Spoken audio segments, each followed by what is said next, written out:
Siang, Kak. Siang, Pak. Terima kasih. Selamat siang. Oke, selamat siang, teman-teman.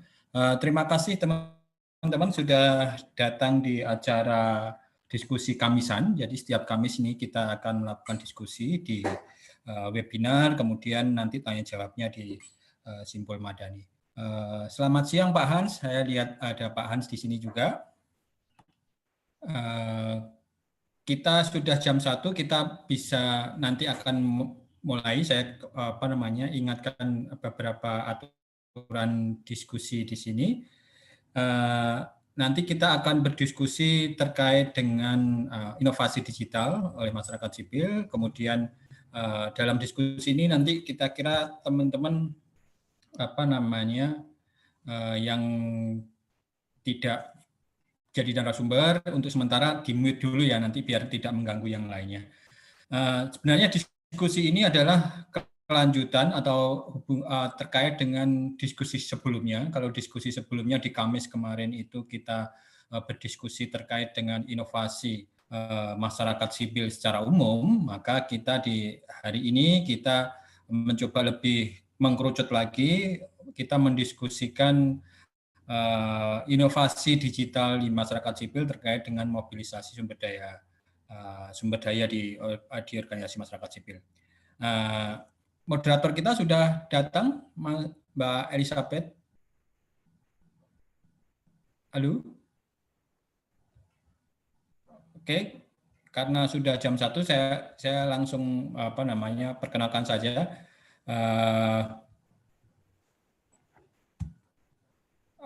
Ini nanti diskusi sebenarnya akan dipandu oleh Mbak Indira. Mbak Indira sudah datang kira-kira?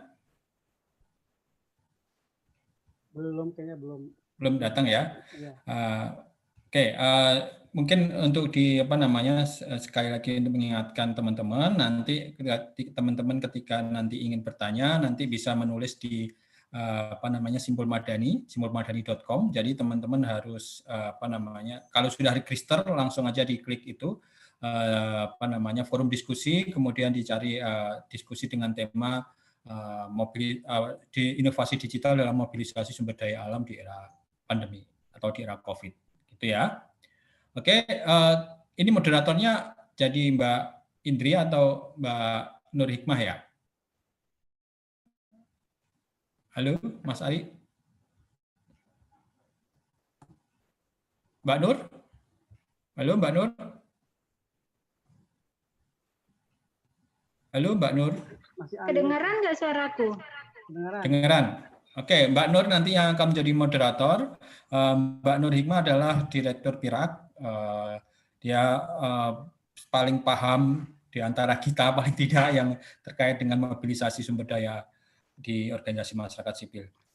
Karena waktunya sudah kelewat 6 menit, saya serahkan saja ke Mbak Nur. Silakan Mbak Nur untuk memulai diskusinya. Oke, baik. Terima kasih teman-teman. Sorry, mestinya diskusi ini dipandu oleh siapa?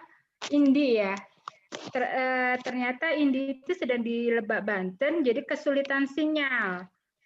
Maklumlah, kalau udah di pelosok kita itu sepertinya udah susah sekali untuk terkoneksi internet. Ini permasalahan yang sering terjadi. Terima kasih sudah bergabung dalam diskusi kita siang hari ini.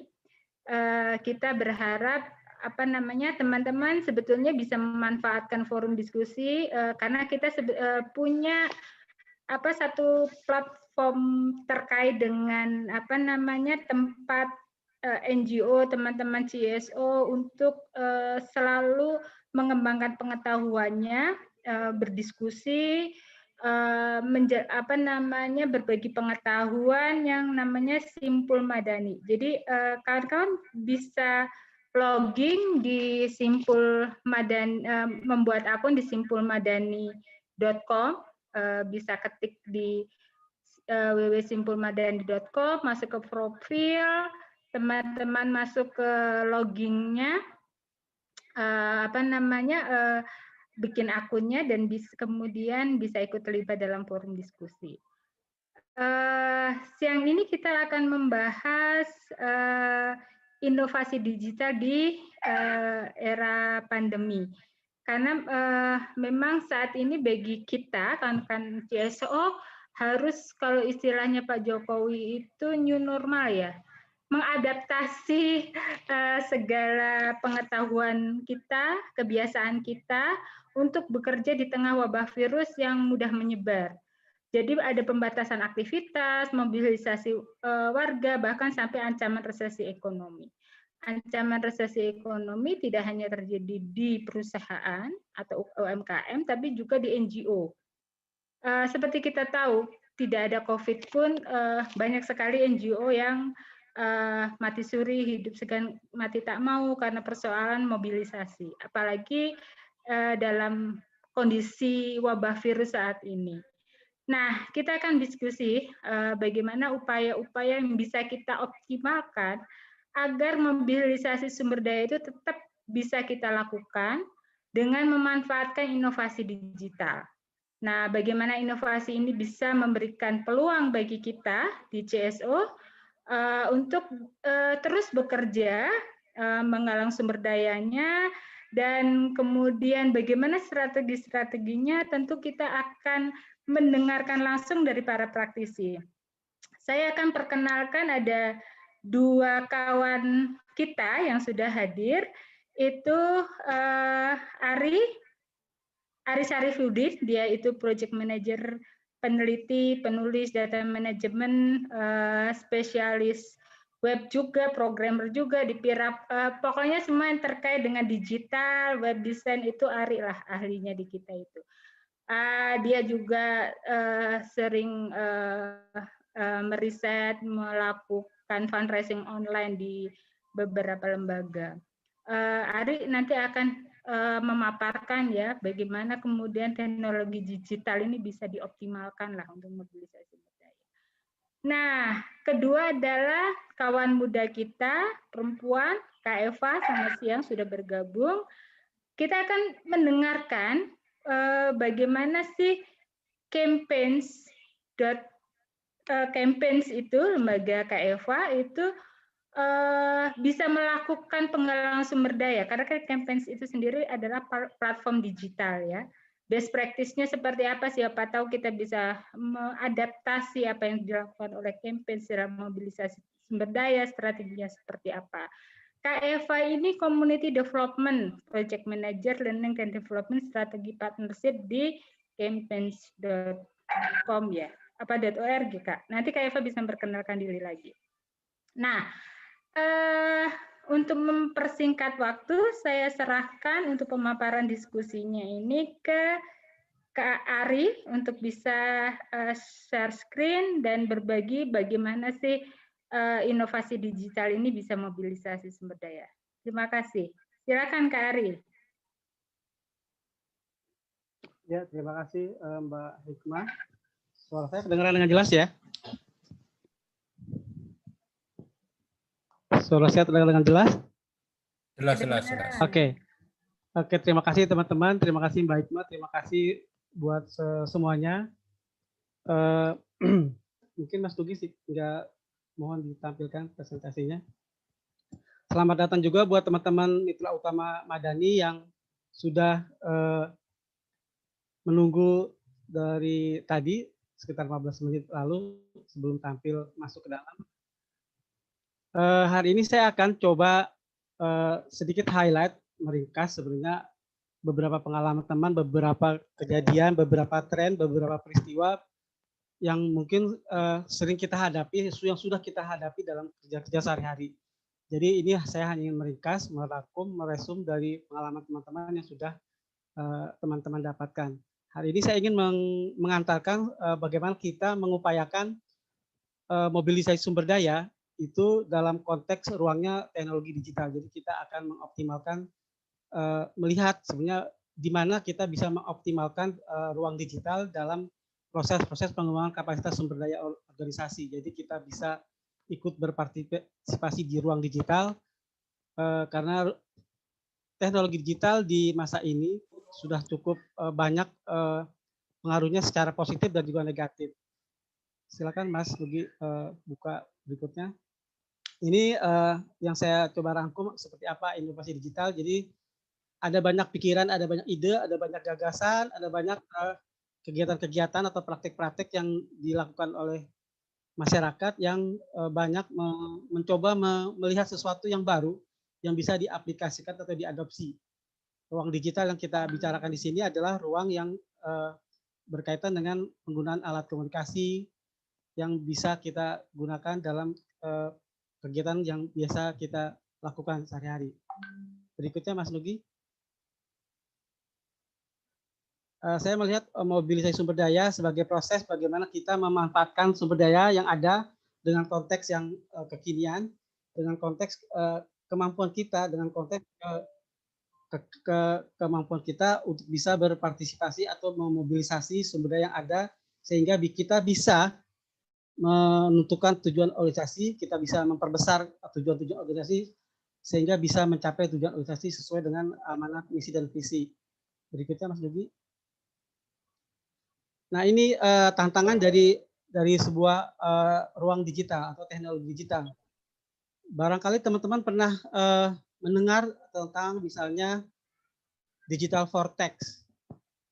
Kalau pernah dengar apa itu digital vortex, sebenarnya digital vortex ini adalah semacam lubang hitam, black hole digital. Jadi teman-teman di ahli-ahli digital yang berdiskusi, yang menelurkan teknologi digital itu mendefinisikan adanya sebuah kegiatan atau sebuah peristiwa di mana banyak organisasi, perusahaan, lembaga yang tersedot dalam konteks tidak mampuannya memanfaatkan teknologi digital dalam kegiatan dukungan sehari-hari di kegiatan organisasi atau perusahaannya. Misalnya kalau kita ingin contoh, misalnya Nokia itu salah satunya. Mungkin BBM juga, karena telat untuk yang terbaru adalah mungkin teman-teman sudah memanfaatkan adalah Yahoo.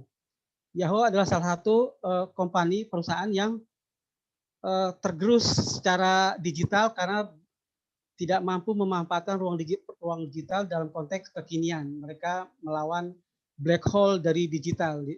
Jadi mereka secara terang-terangan mengatakan bahwa tren digital ke depan itu mereka yang mendefinisikan, ternyata kenyataannya terbalik seperti itu. Nah, tantangan kita di ruang digital itu ada 4. Ini saya coba ringkas, saya coba resume. Yang pertama adalah leisure economy.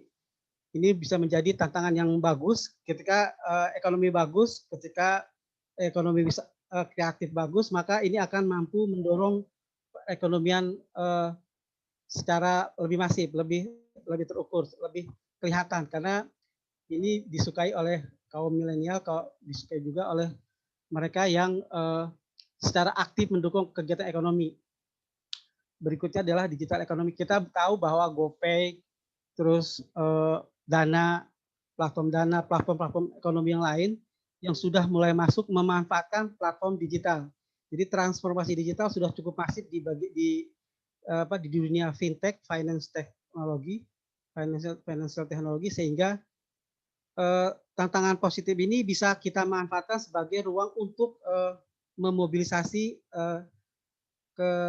tren-tren ke depan seperti apa, bagaimana dan apa trik-trik dalam memanfaatkan digital ekonomi dalam pengembangan organisasi. Nah ini yang sangat menakutkan adalah millennial disruption. Salah satu tantangan terbesar ketika kita menjelang tahun 2030, kita akan ada ledakan para kaum milenial, jadi ledakan kaum muda yang berumur 30 tahun yang produktif, mereka menguasai hampir 50 juta, kira-kira seperti itu, yang akan berpartisipasi secara ekonomi. Mereka yang akan mendefinisikan ke depan seperti apa model ekonomi dan model organisasi ke depan dalam konteks pengeluaran atau pendapatan income. Jadi mereka lah yang akan mendisrupsi semua organisasi, semua lembaga yang melawan tren-tren digital ke depan. Berikutnya adalah tantangan dari teknologi disruption. Ke depan teknologi itu akan banyak menggerus, mendisrupsi, dan menyerap atau menyedot organisasi, lembaga, atau perusahaan yang secara aktif melawan tren teknologi ke depan. Perkembangannya beberapa teknologi ini sudah mulai cukup disruptif di beberapa perusahaan yang sudah mulai beraktivitas dalam konteks pengembangan ekonomi. Silakan berikutnya Mas Nugi. Nah, bagaimana kita memanfaatkan misalnya tadi ruang digital yang kita akan hadapi, ruang digital yang akan kita temukan, ruang digital yang akan kita lihat sehari-hari. Saya mendefinisikan dalam konteks bagaimana kita menyiasati platform-platform ini dalam konteks ruang teknologi atau digital teknologi di publik. Jadi kita saya coba definisikan ada 6 platform yang muncul di dunia digital dalam konteks memobilisasi sumber daya bagi organisasi. Yang pertama marketplace, kedua crowdfunding, ketiga community 4.0, keempat ekosistem, kelima e-government, keempat data dashboard. Berikutnya Mas Budi. Nah, marketplace ini platform yang sebenarnya sudah jalan, sudah bagus, sudah banyak dimanfaatkan oleh kaum milenial. Mungkin teman-teman juga sudah bersentuhan platform-platform ini. Salah satunya adalah kitabisa.com. Jadi kalau teman-teman ingin berdonasi, ingin menyumbangkan kemampuan ekonomi, pendapatan, dan segala macam, itu bisa mengunjungi platform kitabisa.com. Lalu bagi kita bagi organisasi, kita bisa memanfaatkan platform kitabisa.com untuk memobilisasi sumber dana.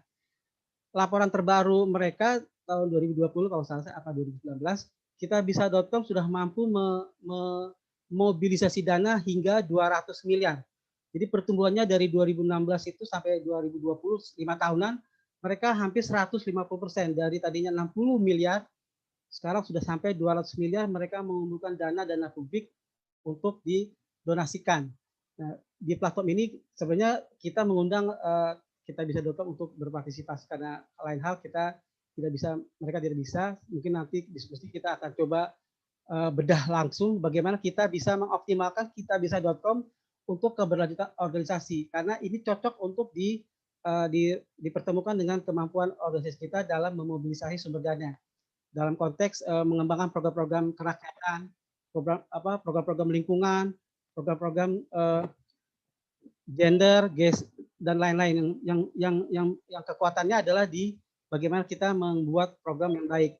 Nah, campaign.com ini sudah ada teman kita Mbak Eva, nanti Mbak Eva cerita best practice how-nya bagaimana lebih enak. Nanti kita akan mendengarkan cerita dari Mbak Eva. Ini sharinghappiness.com, salah satu platform pengumpulan zakat yang lebih modern, yang lebih terukur. Ini mungkin ada teman dari rumah zakat barangkali bisa mengomentari sharinghappiness.com. Tadi saya lihat tidak terhadir, bisa berbagi informasi nanti kalau misalnya ada waktu untuk berdiskusi. Berikutnya lah GoPay Donation. Kita sebenarnya Pirak itu sempat mendukung kegiatan-kegiatan teman-teman di GoPay dalam konteks donasi digital. Mereka menyediakan ruang fitur buat teman-teman yang punya program bagus, program-program pengembangan masyarakat yang bisa ditampilkan di fitur GoPay. Mungkin teman-teman bisa kita ajak, misalnya kita kumpulkan kembali kemampuan kita untuk mencoba membuat program yang cukup signifikan, yang berdaya manfaat, berimpak besar bagi masyarakat, itu bisa kita manfaatkan GoPay Donation. Itu nanti kita bisa kerjakan. Berikutnya Growth Prize, ini di luar. Growth Prize, terus berdaya.com. Berikutnya Mas Sugi. Nah, ini ada community platform. Jadi kalau kita lembaga kita hanya 5 orang, 2 orang, 3 orang, tapi kita punya program yang bagus, kita punya program yang banyak, kita bisa memanfaatkan platform komunitas. Saya mencatatnya baru 2. Sebenarnya ada banyak sekali platform komunitas yang bisa kita berdayakan. Kita butuh desainer grafis, itu ada yang mampu membantu, mau membantu kita untuk desain grafis. Butuh orang yang bisa membuat video secara gratis, misalnya. Ada orang-orang yang banyak mau membantu, atau butuh relawan yang bisa membantu kita dalam kegiatan event organizer, pengumpulan dana di lapangan, itu kita bisa memanfaatkan komunitas platform ini. Nah, ini adalah bagian dari strategi kita memanfaatkan platform-platform komunitas. Berikutnya Mas Sugi. Nah, ini ekosistem platform, ini sebenarnya sangat modern sekali, sangat tren ke depan. ya mungkin saya hanya berbagi saja. Simpul iHub Madani juga sebenarnya memanfaatkan ekosistem platform ini. Kita punya platform Google Android saat ini bernama Simpul Madani. Kenapa platform ekosistem ini kita ikutkan dalam konteks ruang digital ke depan? Karena nanti ke depan orang sudah tidak lagi tren ke depan itu orang sudah melakukan sesuatu di handphone, maka kita diharapkan organisasi kita bisa berpartisipasi dalam konteks platform ekosistem Android atau Apple iOS. Kenapa? Karena orang kalau ke depan kaum milenial itu nggak mau capek-capek lagi buka laptop, mereka nggak mau ribet-ribet lagi buka TV, mereka hanya mau lihat di platform ekosistem di platform aplikasi apps atau di iOS. Disitulah mereka banyak berdonasi ataupun berbagi sumber daya dalam konteks membesarkan organisasi kita. Berikutnya Mas Ludi. Nah, ini platform e-government. Saat ini yang saya coba temukan, ini platform yang pemerintah yang semua serba digital, serba elektronik. Jadi kita bisa melakukan bidding di LKPP dalam konteks Soal Kelola 3 ini untuk organisasi CSO, LSM, Ornaf, Ormas, ini bisa memanfaatkan LKPP Sekolah Kelola 3. Jadi negara itu mempunyai badan yang menyediakan dana-dana untuk berkaitan dengan kegiatan organisasi pemerintah. Nah, di organisasi pemerintah ini kita dibuka ruang untuk mengikuti tender bidding dalam bentuk produk dan jasa. Produknya misalnya kalau kita punya komunitas yang menghasilkan batik atau menghasilkan kerajinan tangan atau ekonomi kreatif, mungkin kita bisa berpartisipasi dalam konteks bidding yang digelar oleh pemerintah. Atau kita punya keahlian jasa, kita punya keahlian peneliti, kita punya keahlian konsultasi, kita punya keahlian dalam mengelola kegiatan event organizer, atau kita punya kemampuan untuk mengorganisasi komunitas, maka ketika negara membutuhkan, mereka buka itu dalam konteks tender bidding. Nah, itu kita masuk di LKPP Soal Kelola 3. Nanti diskusi kedepannya kita akan membahas ini. Kalau berikutnya adalah BPHN Menkumham, ini sebenarnya lebih kepada program bantuan hukum untuk masyarakat margin yang bisa diambil oleh bagi teman-teman yang punya kegiatan di access to justice atau advokasi bagi teman-teman di kelompok-kelompok marginal yang mempunyai persoalan-persoalan hukum yang tidak bisa membayar pengacara karena dananya tidak ada. Jadi pemerintah negara mengakomodasi para pembela, para advokat untuk berpartisipasi untuk membela rakyat dalam konteks kaum marginal yang tidak mampu membayar advokat atau pengacara. Berikutnya Mas Yudi. Nah, ini adalah platform data dashboard. Ke depan kaum milenial itu sangat ingin transparansi ditegakkan. Akuntabilitas juga ingin mereka lihat. Nah, konteksnya adalah ketika kita memobilisasi daya, memobilisasi relawan, memobilisasi keuangan atau dana-dana dari lembaga lain, mereka biasanya minta transparansi, mereka biasanya minta laporan, mereka biasanya minta laporan-laporan yang akuntabel yang bisa mereka lihat. Nah, ke depan kaum milenial ini tidak mau capek-capek, mereka bilang bisa nggak data-data ini ditampilkan di platform Tableau, Google Suite atau Data Studio. Ini sebenarnya bagaimana kita memindahkan laporan-laporan berupa data Excel ataupun report, PDF segala macam dalam konteks kita di cloud. Jadi di sharing datanya sehingga semua orang bisa melihat. Jadi kita sudah tidak bisa menghindar diri bahwa laporan hilang atau laporan belum dibuat atau bagaimana. Karena konteksnya adalah transparansi, maka dashboard data dashboard platform ini sangat penting dalam proses kita nanti mengakuisisi donasi, mengambil donasi atau mengambil donasi atau mengambil para relawan atau mengambil sumber daya lain. Berikutnya, Mas Nugi. Nah, bagaimana ke depan organisasi kita mau berpartisipasi di pemanfaatan teknologi digital? Apakah misalnya teman-teman punya kemampuan untuk itu? Apakah juga ada keputusan-keputusan strategis yang dibuat oleh organisasi? Jadi kalau organisasi kita sudah mau berpartisipasi dalam memobilisasi sumber daya di ruang digital, maka sudah harus siapkan kesediaan dan dukungan organisasi. Jadi jangan hanya staffnya aja, karena bagi beberapa lembaga itu yang progresif revolusioner itu kaum milenialnya, staff yang milenial. Tapi boardnya, direkturnya itu masih gaptek, masih bingung bagaimana memanfaatkan ruang digital. Jadi teman-teman bisa menyiapkan agreement atau sosialisasi tentang dukungan dan kesediaan organisasi. Berikutnya adalah soal keputusan.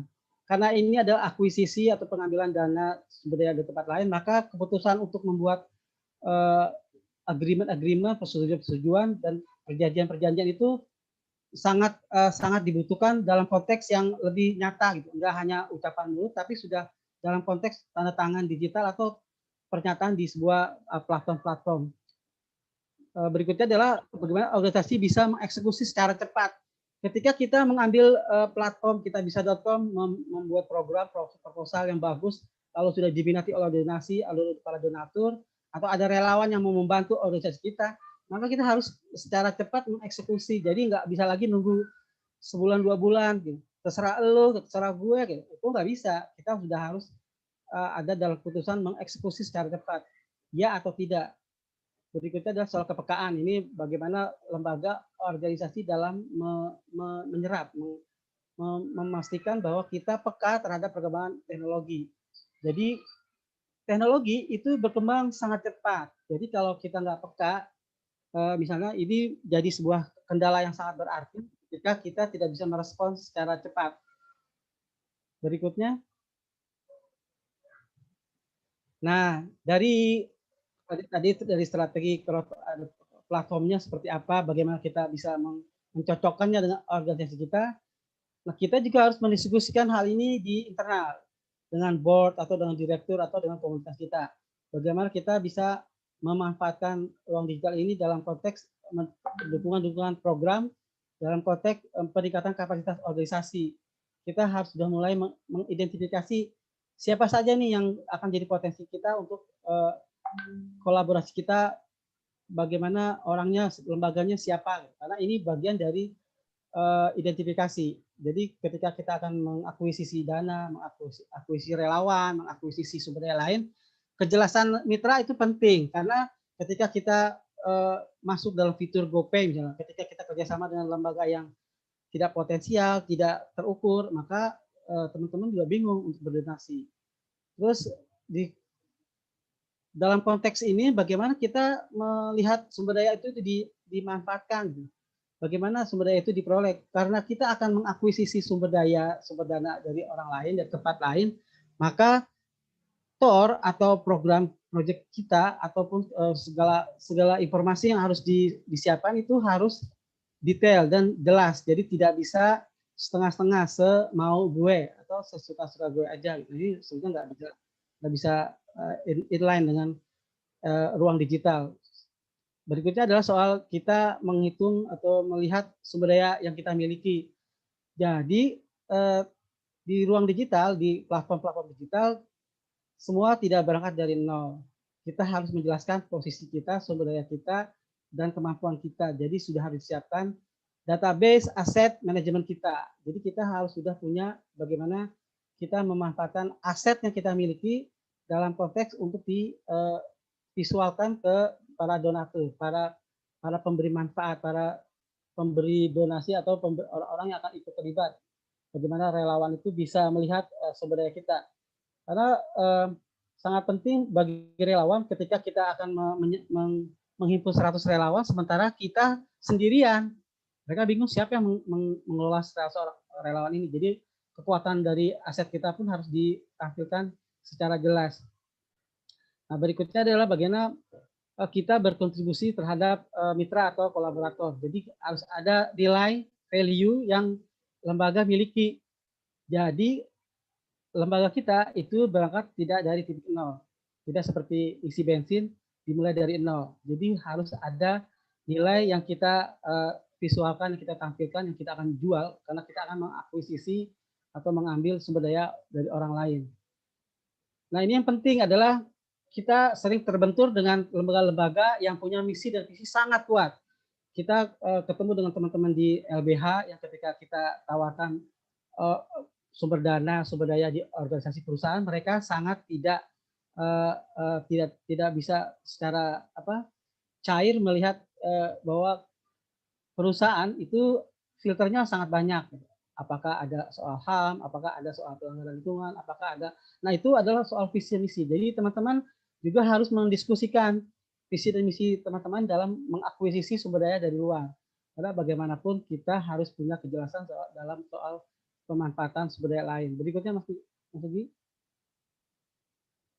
Itu saja presentasi saya. Selebihnya silakan Mbak Hikmah untuk memasuki proses diskusi kalau ada yang ingin ditanyakan atau ingin didiskusikan. Oke, terima kasih Ari. Kawan-kawan, materi Ari sudah bisa diakses. Silahkan kawan-kawan masuk ke simpulmadani.com. Nanti ada forum inovasi digital dalam mobilisasi sumber daya pada era COVID. Nah, silakan download. Kalau ada pertanyaan, kawan-kawan bisa chat di sini. Saya akan memperkenalkan moderator kita yang paling cantik, Kakak Indi. Selamat siang.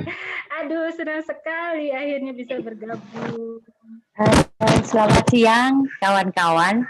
Mbak Nur Hikmah, mohon maaf, agak ironis sebenarnya ketika kita ngomongin soal digital teknologi, ketika tiba-tiba sistem yang kita pakai atau gadget yang kita pakai down, itu agak kelimpungan juga. Mohon maaf kawan-kawan karena saya baru bergabung. Tidak apa-apa kakak, kita sudah bisa antisipasi hal-hal seperti itu. Jadi meskipun kakak Indi bergabung, kita sudah mulai duluan ke Bapak ya kakak ya. Oke, saya akan serahkan sepenuhnya ke Kak Indi. Akhirnya tugas saya sudah selesai. Kakak Indi bisa melanjutkan diskusi ini. Thank you. Kakak. Baik. Terima kasih Mbak Nur Hikmah. Kawan-kawan, seperti tadi yang baru saja kita dengarkan paparan dari Mas Ari, setidaknya ada beberapa poin penting ya yang saya catat. Pertama terkait tadi yang sudah dipaparkan mengenai bagaimana beberapa konsep dan beberapa contoh inovasi digital yang bisa digunakan, diakses oleh organisasi masyarakat sipil untuk memobilisasi sumber daya, terutama ini semakin menguat kebutuhannya di era pandemi ini begitu. Selain beberapa peluang tadi, Mas Ari juga menyampaikan ada beberapa tantangan juga yang harus diwaspadai. Tadi beberapa peluangnya banyak begitu. Kemudian termasuk juga tadi ada yang saya tertarik ke e-government platform ketika kawan-kawan justru bisa sudah memasukkan berbagai kapasitas yang dimiliki sesuai dengan mandat lembaga begitu, sehingga akan lebih memudahkan ketika akan terlibat dalam proses bidding begitu. Selain beberapa beberapa inovasi digital tadi, beberapa platform baik marketplace maupun platform komunitas maupun ekosistem platform yang bisa mulai dicoba kawan-kawan untuk engage begitu. Termasuk tadi, nah ini menarik juga ketika tadi disampaikan salah satu bentuk pertanggungjawaban sektor masyarakat sipil itu adalah transparansi dan akuntabel begitu dalam kerjanya.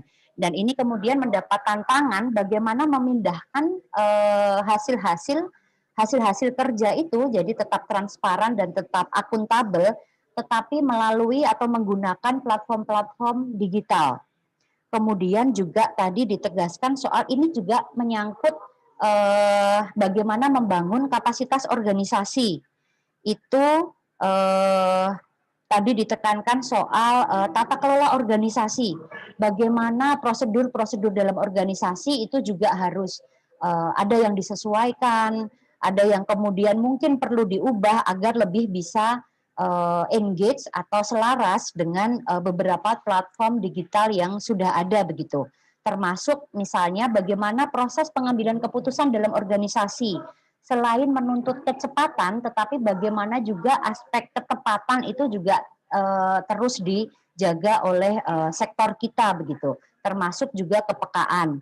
Kemudian tadi Mas Ari juga menegaskan soal tidak hanya menyangkut tata kelola ketika kita ngomong soal internal organisasi masyarakat sipil, tetapi juga bagaimana kita menilik lagi strategi organisasi, karena itu kemudian menjadi harus terintegrasi, bagaimana visi, misi, bagaimana operasionalisasi dari visi, misi itu juga terkait dengan nilai-nilainya, bagaimana ketika tadi Mas Ari mencontohkan ketiga organisasi masyarakat sipil mempunyai aturan yang cukup rigid, cukup saya tidak mau bilang kaku ya, tetapi cukup detail soal bagaimana yang mengatur engagement dia atau cara berelasi dengan organisasi eksternal, termasuk dengan organisasi sektor privat yang misalnya bagi beberapa kita, misalnya yang di sektor lingkungan misalnya, itu kan memang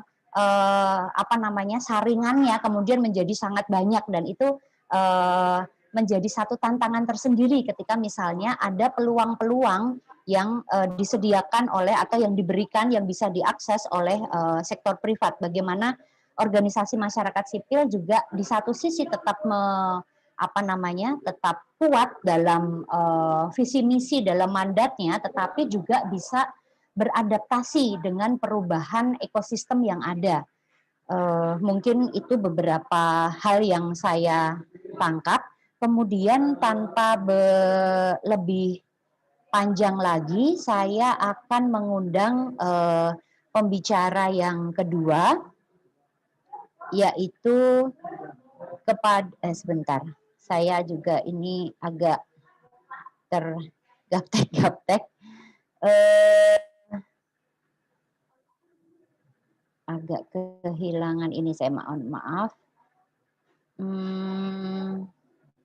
Layar saya, nah ini.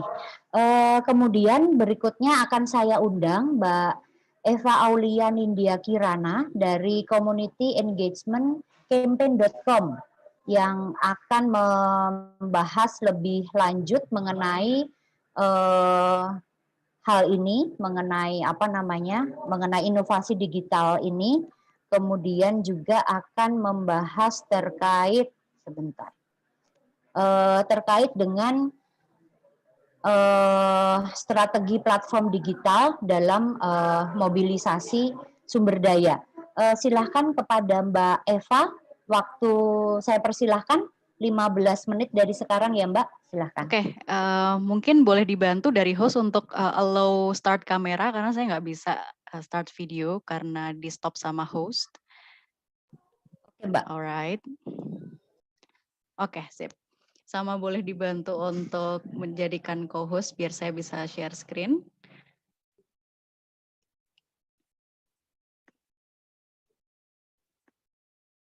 Oke. Oke, boleh dibantu untuk biar saya bisa share screen.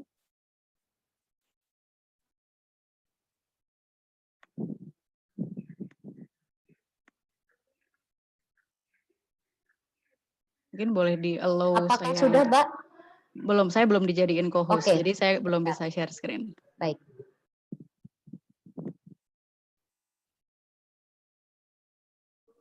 Ari bisa bantu, Ri? Oke, udah, sip.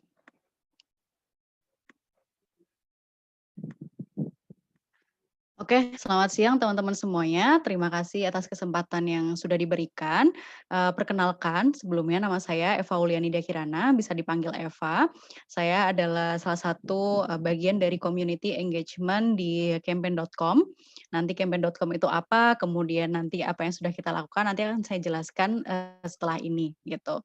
Dan mungkin di sini mostly akan ngebahas tentang strategi platform digital, khususnya untuk Campaign for Change. Di sini kita akan membahas platform yang sedang dikembangkan oleh campaign.com, yaitu Campaign for Change yang teman-teman bisa download di Play Store dan App Store dalam mobilisasi sumber daya. Di sini konteksnya adalah tentang komunitas, kemudian donor juga, dan beberapa change maker yang terlibat gitu dalam beberapa kampanye sosial gitu. Oke, Nah, mungkin saya menjelaskan terlebih dahulu campaign itu apa, campaign.com itu apa. Jadi campaign.com itu kita adalah sebuah sosial startup untuk perubahan yang didirikan di Jakarta 2015 gitu. Nah, campaign.com sendiri kita pengen punya misi gitu untuk mengkoneksikan gitu antara kita sebagai user atau misalkan change maker yang ingin membawa perubahan dengan komunitas sosial dan dengan donatur gitu atau donor gitu. Nah, visi kita itu adalah ingin menciptakan dunia yang lebih baik untuk semua orang gitu. Baik dari yang tadi saya sebutkan beberapa stakeholder, kemudian baik dari karyawan campaign sendiri ataupun orang-orang terdekat di sekitar kita. Nah, misi kita adalah gimana kita bisa membuat gitu safe space atau ruang aman untuk kita bisa mengambil aksi bersama-sama dalam perubahan gitu. Kita punya 4 core values. Semua kampanye yang ada di platform ini adalah social only, jadi tidak ada kampanye politik ataupun kampanye jualan gitu ya, ataupun brand. Kemudian kita safe space, jadi kita berusaha untuk menciptakan bagaimana sih ketika berinteraksi di dalam platform kita itu tidak banyak hate speech, kemudian orang-orang juga saling menghargai dan saling mendukung. Kemudian kita juga full collaborations di mana beberapa sponsor, kemudian donatur dan lain sebagainya itu kita bisa berkolaborasi untuk satu isu yang kita angkat gitu. Dan di sini yang paling kita pengen tonjolkan juga adalah ketika kita melakukan kampanye sosial itu kalau bisa juga have fun gitu. Jadi sebisa mungkin kita bisa lebih lebih santai dan bisa lebih tertarik gitu orang-orang yang lain. Gitu. Nah, ini sedikit cerita perjalanan campaign.com bersama komunitas sejak 2015. Kita mendampingi mereka dalam berbagai macam workshop seperti Next Gen, kemudian mini class dan campaign academy sampai di tahun 2020 awal. Kemudian di dalam perjalanan ini kita bertemu banyak sekali change maker yang menginspirasi juga untuk terus melakukan aksi sosial. Ada 630 komunitas, kemudian 1.321 kampanye aktif, 100 lebih kolaborasi antar komunitas, dan lebih dari 500 juta rupiah donasi diberikan kepada komunitas. Nah, ini sebenarnya ada beberapa video singkat tentang kegiatan-kegiatan di campaign.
Oke, itu sedikit cuplikan kegiatan-kegiatan kita bersama teman-teman komunitas.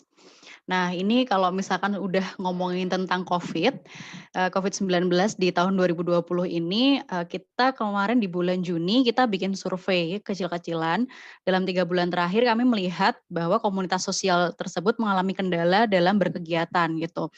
Ada beberapa statement juga dari beberapa teman-teman komunitas kayak mereka perlu banget nih kayak semacam strategi kolaborasi, memberikan informasi dan fundraising di situasi yang sulit seperti pandemi kali ini, gitu. Terus bagaimana cara menjaga optimisme juga di dalam tim karena itu juga cukup struggle beberapa masalah yang dihadapi oleh teman-teman komunitas, gitu. Nah, berdasarkan hasil survei 90% dari komunitas tersebut merasakan kendala selama COVID-19. Nah, ini survei ini dilakukan kepada 72 komunitas yang tersebar di 15 provinsi di Indonesia. Kemudian 71% aktivitas lapangan sebagai kendala yang paling dirasakan oleh komunitas ini. Karena balik lagi komunitas sosial itu tuh biasanya sering banget berkegiatan secara offline, dan when it comes to the pandemic, itu cukup menjadi kendala bagi mereka.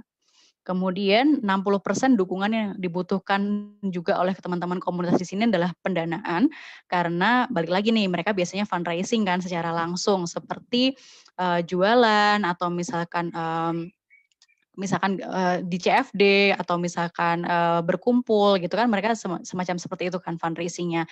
Nah, ketika pandemi ini mereka butuh banget dukungan dari segi pendanaan juga. Kemudian mereka juga dari 72 komunitas tersebut, 94 dari mereka itu membutuhkan sekali dukungan untuk menjalankan kegiatan sosialnya mereka. Nah, kemudian oleh karena itu, karena campaign di sini sebagai partner komunitas sosial juga di Indonesia, kita memberikan dukungan nih untuk mereka bisa tetap mengkampanyekan isu yang diperjuangkan. Makanya kemarin kita bikin satu project namanya A Better World Prize. Itu project selama 4 bulan yang kita inisiasi untuk mendukung teman-teman komunitas sosial di Indonesia. Nah, ngomongin campaign sendiri nih, tadi sekilas apa yang sudah dilakukan oleh campaign sebagai salah satu support sistem teman-teman komunitas sosial. Nah, di sini aku akan menjelaskan nih tentang platformnya. Nah, campaign.com ini platformnya tadi yang aku bilang teman-teman bisa coba download di App Store dan di Play Store. Jadi mostly kita itu adalah social tracker nih teman-teman. Jadi social tracker di mana kita misalkan sebagai change maker yang ingin membawa perubahan itu bisa nih melakukan kegiatan sosial yang positif di lingkungan sekitar kita tanpa kita mungkin harus berkumpul gitu, apalagi di tengah pandemi COVID-19 ini gitu. Dan karena kita juga bekerja sama dengan beberapa donatur, donor, dan perusahaan, mereka juga memberikan donasi kepada komunitas yang bisa gitu mengajak sebanyak orang itu lebih aware lagi tentang isunya gitu. Jadi aku misalkan ya nanti ketika aku melakukan satu program, itu akan bernilai misalkan donasi 10.000 yang bisa diberikan kepada teman-teman komunitas sosial. Nah, ini lebih lengkapnya aku coba putarkan satu video tentang platformnya.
Nah, itu. Jadi ini sebenarnya sebagai cuplikan juga bahwa kenapa diulang lagi? Sorry.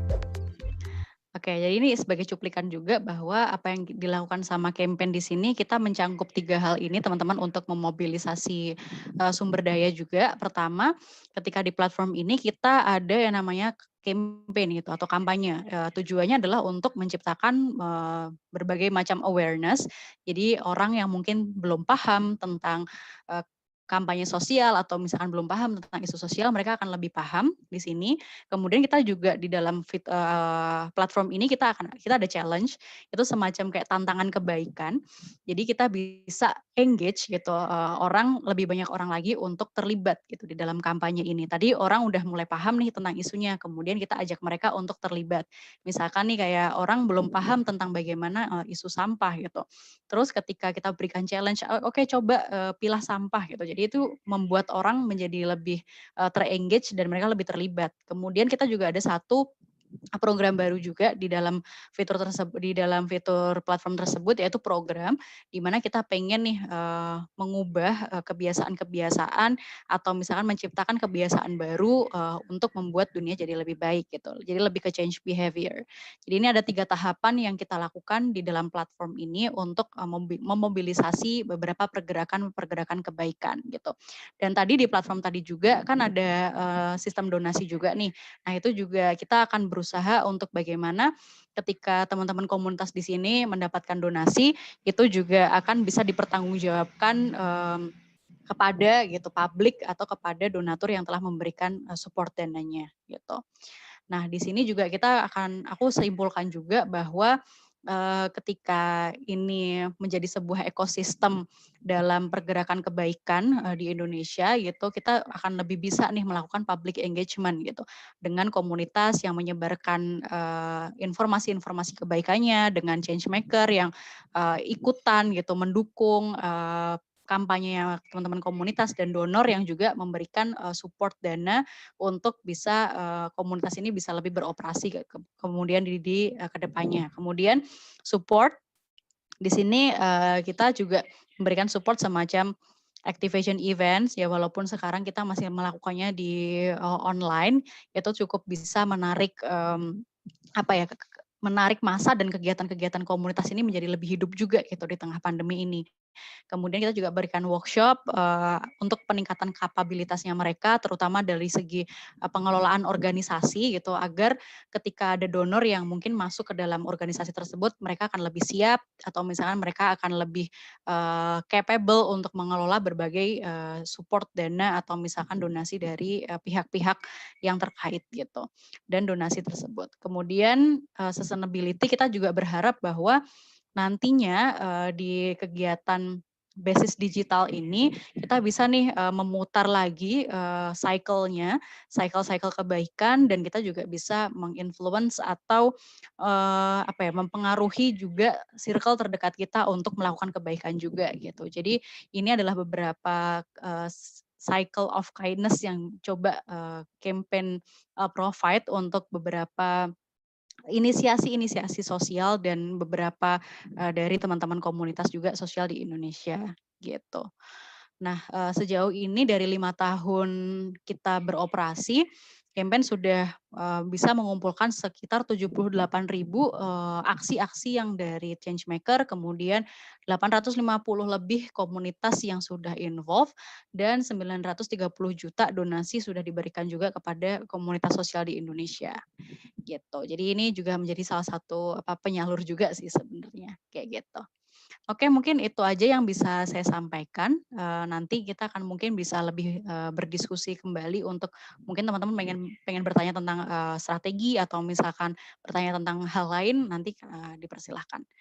Oke, aku kembalikan ke moderator, silakan. Baik, terima kasih Mbak Eva atas paparannya. Sangat menggembirakan ya di campaign for change ini, meskipun terhitung belum lama dari 2015, setidaknya yang sangat tangible tadi yang disebutkan Mbak Eva paling terakhir tadi, sudah ada 78.000 lebih aksi, kemudian sampai mengengage lebih dari 850 komunitas, dan donasi yang bisa dimobilisir itu sampai 930 juta begitu. Kemudian tadi beberapa hal yang disampaikan adalah di programnya ada mulai tahapannya adalah mulai dari pemahaman, tadi ada campaign awareness, kemudian bergeser ke melakukan aksinya begitu ya. Kalau aksinya tadi disebut sebagai tantangan kebaikan atau challenge untuk lebih mengengage publik begitu. Kemudian sampai ke program change behavior-nya, bagaimana nih sampai ke mempengaruhi, mengubah perilaku begitu. Itu pun kemudian terus berlanjut hingga sampai memperhatikan atau menghitung juga ke level sustainability dari gerakan itu. Karena setelah ada public engagement, setelah komunitas-komunitas ini terlibat atau berkolaborasi baik dengan change maker maupun dengan donor, disediakan support untuk makin memperkuat kapasitasnya. Tadi ada berbagai kegiatan ini ya, komunitas biar lebih lebih aktif lagi, begitu, lebih termotivasi, karena tadi motivasi juga disebutkan sebagai salah satu tantangan yang dihadapi oleh komunitas sosial.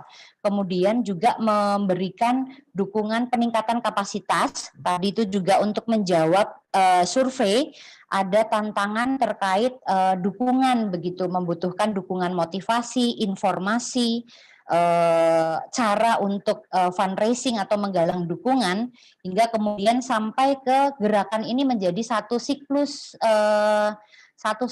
kebaikan, begitu ya Mbak, yang disampaikan. Bagaimana juga mengengage publik, sekaligus juga memastikan adanya perubahan-perubahan perilaku bagi orang-orang yang ada di sekitarnya, yang ini diharapkan terus bergulir. Terima kasih Mbak Eva. Sangat inspiring begitu ya bagi kita semua. Selanjutnya kita akan masuk ke sesi tanya jawab. Silahkan kawan-kawan yang ingin menanyakan atau memperdalam beberapa hal ke Mas Ari maupun ke Mbak Eva, silahkan untuk menyampaikan langsung atau chat di kolom yang sudah di chat roomnya. Silahkan. Karena belum ada yang masuk di chat, saya memberi kesempatan kepada 2 orang penanya terlebih dahulu. Silahkan untuk langsung membuka mic saja mungkin ya, kemudian menyampaikan nama, asal lembaga, pertanyaan ditujukan kepada siapa secara lebih pendek saja begitu. Silahkan kawan-kawan.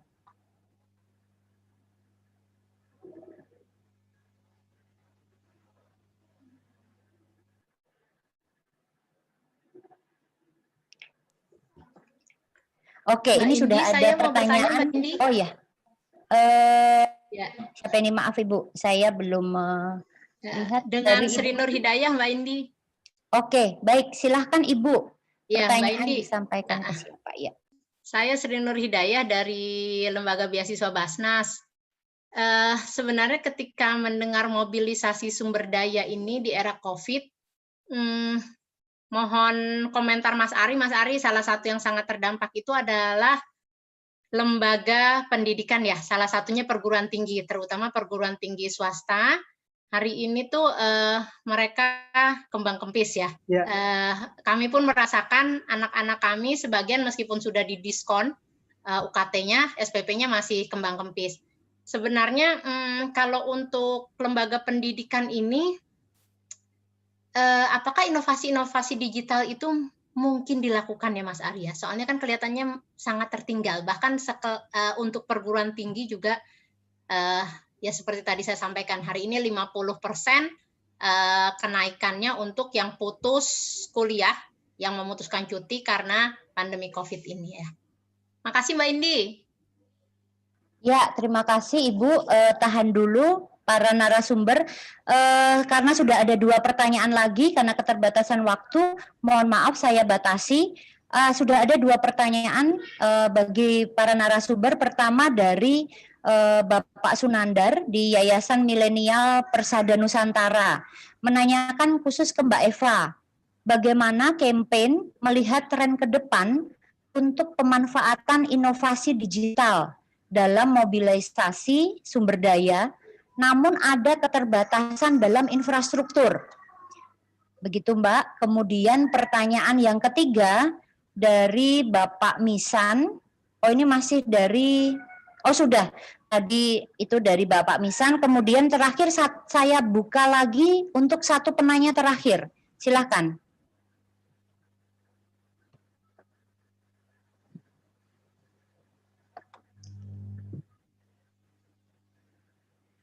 Oke, jika belum ada penanya terakhir, silahkan. Tadi masing-masing sudah ada pertanyaan. Untuk Mas Ari tadi dari Bu Sri Nur Hidayah dari Basnas, kemudian Bapak Misan ke Mbak Eva. Silahkan Mas Ari dulu mungkin. Ya, terima kasih Ibu atau Mbak Sri. Pertanyaan soal bagaimana strateginya ketika kita melihat adanya penurunan kualitas dan kuantitas pendidikan kita karena terbentur dengan pandemi ini, ada era COVID-19 ini. Sebenarnya ada sebuah kelemahan dari kita sebenarnya ketika pandemi ini terjadi. Karena secara infrastruktur, secara platform ruang digital kita sebenarnya belum siap, tapi kita sudah keburu mengalami badai pandemi ini. Nah, sebenarnya bagaimana ini kita siasati, sebenarnya ini adalah bagian dari kita mulai mengidentifikasi sebenarnya kalau misalnya banyak komunitas, kalau kita temui teman-teman di komunitas sebenarnya ketika ada sekolah 10 orang tidak punya handphone, terus kelompok alumni di sekolah itu langsung berinisiatif melakukan proses crowdfunding.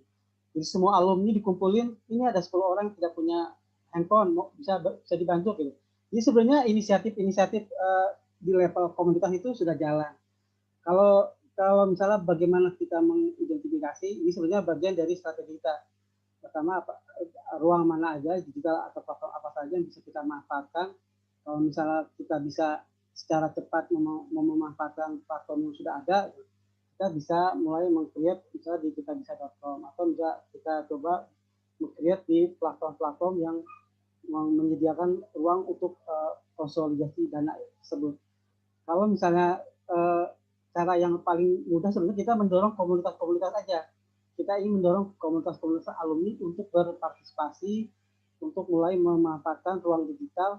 Kita bisa mulai dari grup WhatsApp. Dari grup WhatsApp mereka akan transfer atau melakukan pembayaran atau melakukan donasi lewat platform-platform digital, misalnya di GoPay atau di BCA atau segala macam platform-platform yang disediakan.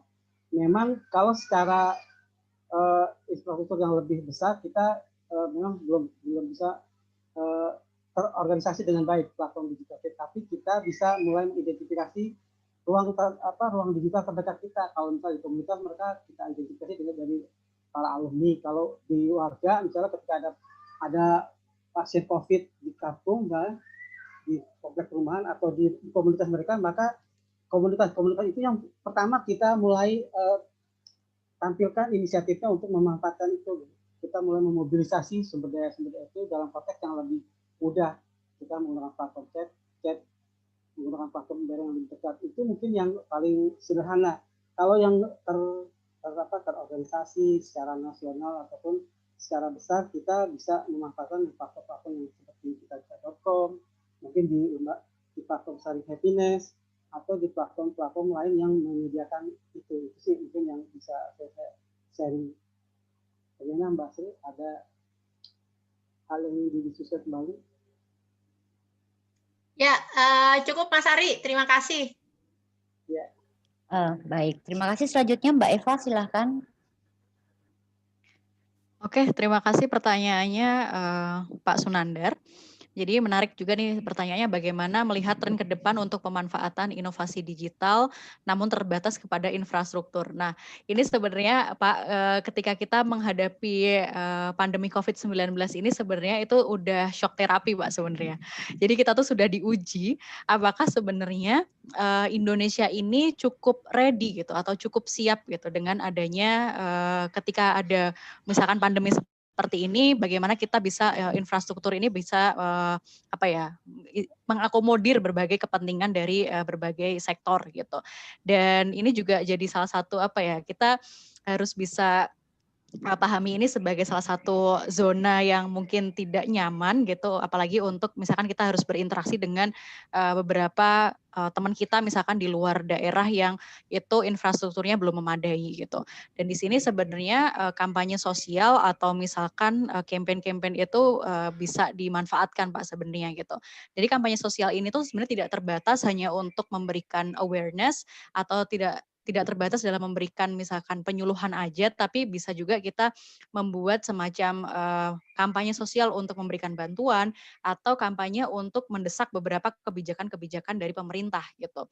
Dan di sini akhirnya yang bisa kita lakukan adalah kita harus paralel nih Pak gitu. Jadi kita juga apa yang kita lakukan selama ini itu juga tetap jalan, sosialisasi jalan, kita juga tetap memberikan bantuan, apalagi sekarang kan udah banyak tuh yang gotong royong juga, kayak misalkan infrastruktur untuk pembelajaran jarak jauh, beberapa orang-orang memberikan bantuan semacam device, handphone, atau misalkan laptop untuk teman-teman atau adik-adik kita yang kurang mampu, kayak gitu-gitu. Kemudian memberikan kuota internet, kita juga bisa bekerja sama dengan beberapa perusahaan penyedia provider layanan untuk memberikan free access untuk belajar gitu. Jadi itu banyak hal yang sebenarnya yang bisa diusahakan gitu. Dan tren ke depan untuk pemanfaatan inovasi digital ini akan semakin menantang Pak gitu. Jadi akan semakin banyak semakin banyak inovasi yang akan masuk, semakin banyak percepatan teknologi yang akan kita rasakan. Jadi sekarang siap nggak siap kita harus bersiap sih Pak gitu. Itu aja sih dari saya. Baik, Bagaimana? terima kasih. Ya. Baik, terima kasih Mbak Eva. Bagi para narasumber ada 2 pertanyaan lagi. Yang pertama dari Bapak Kandar, ini untuk Mbak Eva. Jadi tentang bagaimana organisasi masyarakat sipil dapat bekerja sama dengan campaign.com, Mbak, dalam sebuah program atau bentuk lainnya. Apakah ada persyaratan khusus begitu? Kemudian pertanyaan satu lagi dari Bapak Firdaus, Satu Dunia, yang menanyakan bagaimana cara merencanakan mobilisasi digital untuk mobilisasi sumber daya di organisasi masyarakat sipil. Apakah perlu perencanaan detail atau cukup insidentil saja?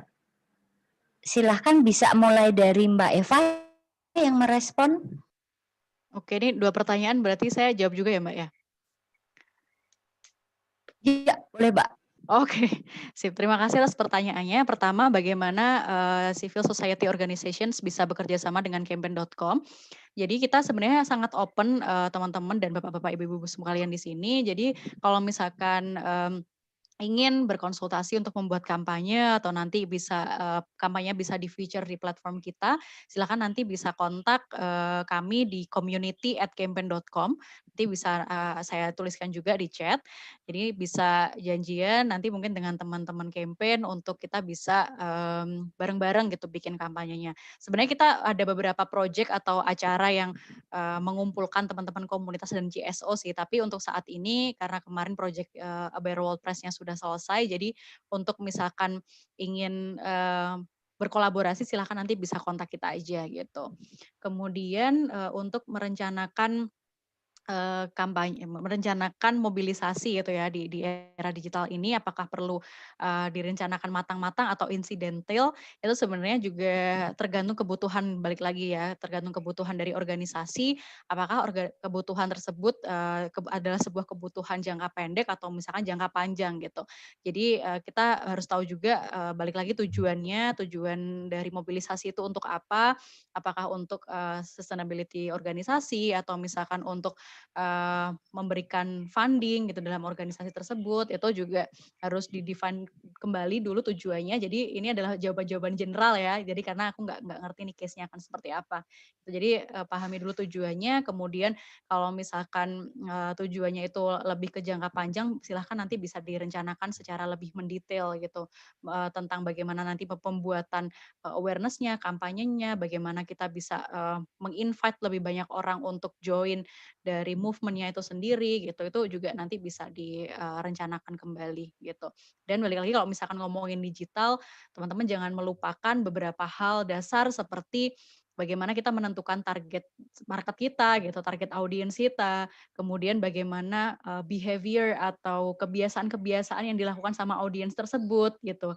Apalagi ketika untuk memobilisasi massa, kuncinya adalah kita paham nih karakter-karakter orang yang kita mobilisasi gitu. Jadi harus paham audiensnya, kemudian bagaimana nanti ketika karakter ini bisa kita cocokkan dengan kebutuhannya kita juga, kita bisa nih membuat aktivitas-aktivitas yang membuat mereka tertarik juga gitu untuk join dari inisiasinya teman-teman. Itu aja sih mungkin Mbak Indi dari aku. Baik, terima kasih. Mas Ari, bisakah juga menambahi tentang bagaimana itu untuk perencanaan untuk mobilisasi digital bagi organisasi masyarakat sipil? Oke, terima kasih. Bagaimana perencanaan di ruang digital atau digital untuk ke organisasi? Jadi sebenarnya di pemanfaatan digital ini sebenarnya bagian dari metode kita untuk mengumpulkan dana, atau mengumpulkan sumber daya, atau mengumpulkan orang-orang untuk terlibat dalam program-program kerja kita. Nah, jadi sebenarnya teman-teman di lembaga atau di tetap merencanakan sebuah kegiatan, tetap punya renstra. Nah, ketika renstra ini sudah digulirkan, programnya apa, rencananya apa, kegiatannya apa, tujuannya apa, ketika membutuhkan sumber daya, orang, dana, relawan, ataupun bantuan-bantuan lain dalam kind atau dalam apapun, maka itu mulai dimanfaatkanlah platform-platform digital untuk mengakuisisi sumber daya tersebut. Jadi tetap teman-teman harus punya rencana strategi dalam proses pengembangan program. Sumber dayanya itu bisa diakuisisi lewat platform-platform digital. Jadi misalnya kita bisa memanfaatkan relawan lewat platform digital, kita bisa nengok juga relawan di ORG atau relawan volunteer ID di platform lain, di Instagram atau sosial media lain. Terus kita butuh dana misalnya. Jadi kita bisa coba membuat storytelling program kita di kitabisa.com atau di budaya.com atau beberapa crowdfunding lain. Atau juga bisa berkolaborasi dengan teman-teman di content.com bagaimana misalnya menstrategikan kegiatan ini untuk akuisisi pendanaan atau sumber daya orang-orang yang bisa terlibat. Jadi proses perencanaan tetap dibutuhkan karena itu bagian dari transparansi, akuntabilitas dan transparansi sehingga kita kerja terukur. Jadi ketika sumber daya ini sudah berhasil kita kumpulkan, kita akuisisi, kita koleksi dengan baik, itu kan tentunya akan ada monitoring evaluasi. Karena monitoring evaluasi adalah bagian dari rencana strategis sebuah lembaga. Kira-kira seperti itu. Baik, terima kasih. Karena belum ada pertanyaan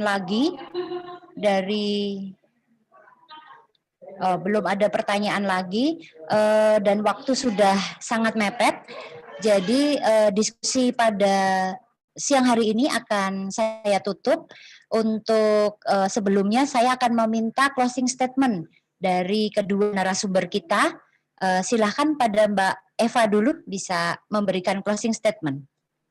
Oke, kalau berbicara tentang balik lagi memobilisasi sumber daya di era COVID-19 ini, kita memang harus benar-benar adaptif gitu ya teman-teman.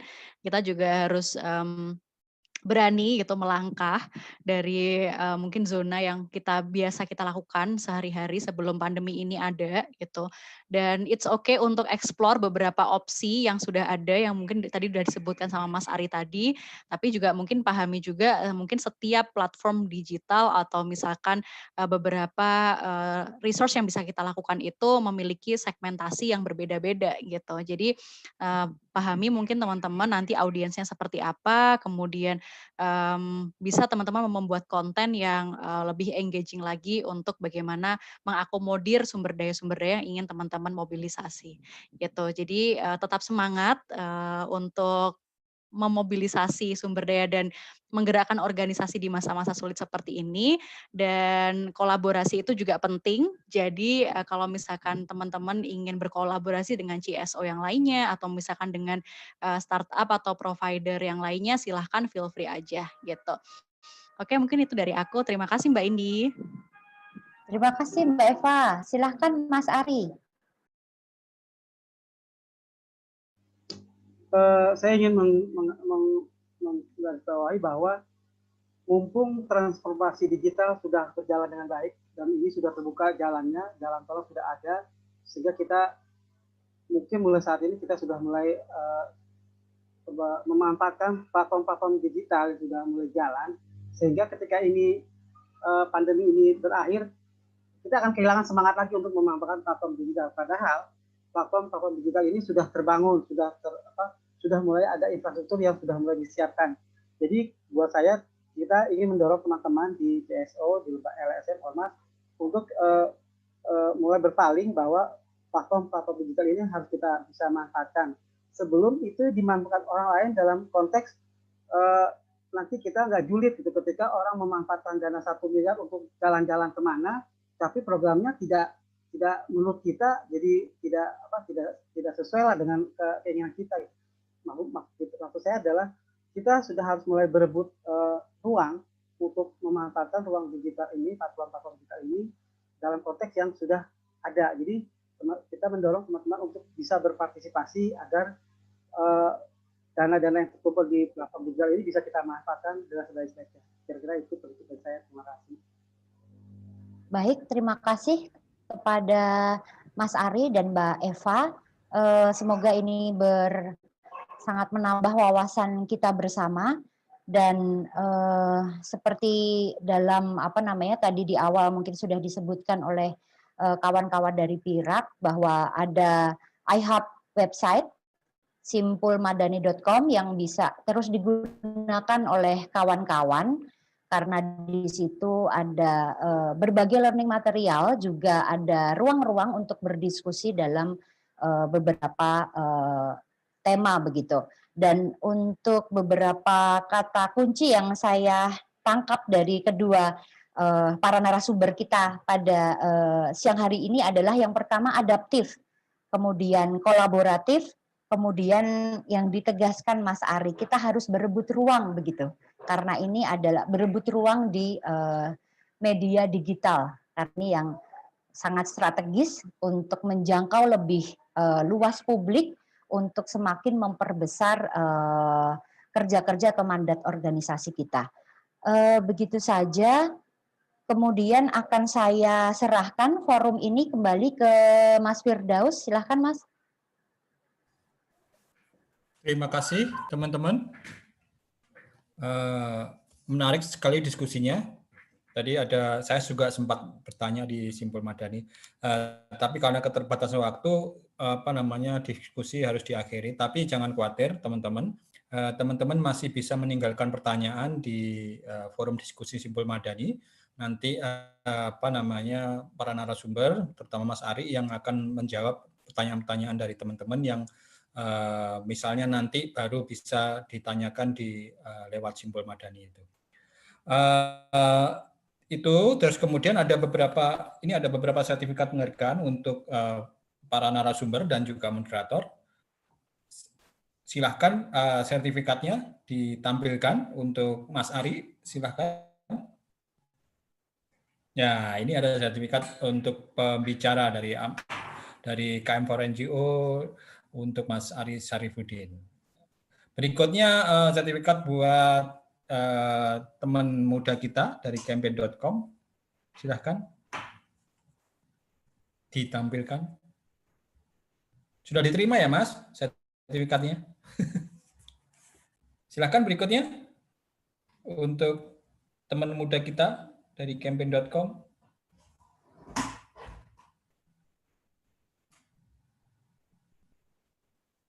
Halo.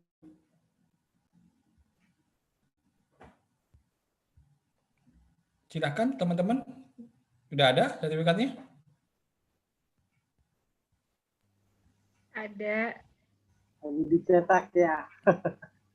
Lagi di laminating. Nah, ini untuk Mbak Eva Nidya Kirana. Saya panjangan namanya sampai lupa namanya. Oke, itu tolong diterima nanti sebagai penghargaan dari kita dari Simpul Madani untuk teman-teman yang sudah berpartisipasi menjadi narasumber di sini. Kemudian untuk Mbak Indi, silakan dikasihkan sertifikatnya.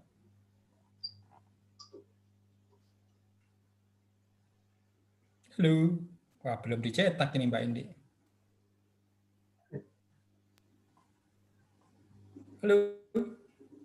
Wah, ini untuk Mbak Indi yang menemani kita memoderasi diskusi-diskusi kita. Bagi teman-teman peserta juga kita sediakan e-sertifikat. Nah, nanti akan dikirim oleh panitia untuk yang sudah mendaftar di di diskusi ini. Itu saja dari saya. Saya mohon maaf bila ada kata-kata yang kurang berkenan dan atas keterbatasan waktu. Untuk diskusi kali ini kita tutup, kita akhiri, tapi kita masih bisa mendiskusikan tentang isu ini di Simpul Madani. Silahkan teman-teman meninggalkan pertanyaan, nanti Mas Ari juga akan memberikan jawaban atas pertanyaan-pertanyaan teman-teman. Oke, terima kasih. Bisa foto bersama? Oke, belum foto bersama.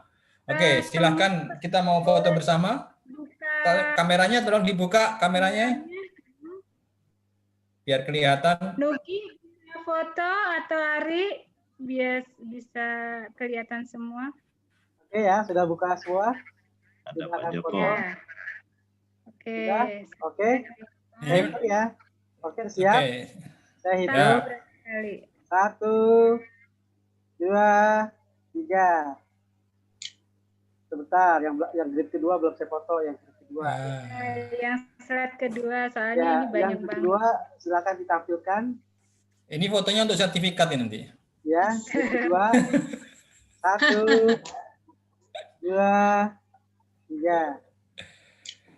Ya, cukup. Sudah muncul semua. Ya. Oke, udah ya. Oke, terima kasih teman-teman atas waktunya. Wassalamualaikum warahmatullahi wabarakatuh. Waalaikumsalam warahmatullahi wabarakatuh. Terima kasih teman-teman. Terima kasih semua. Pak Joko.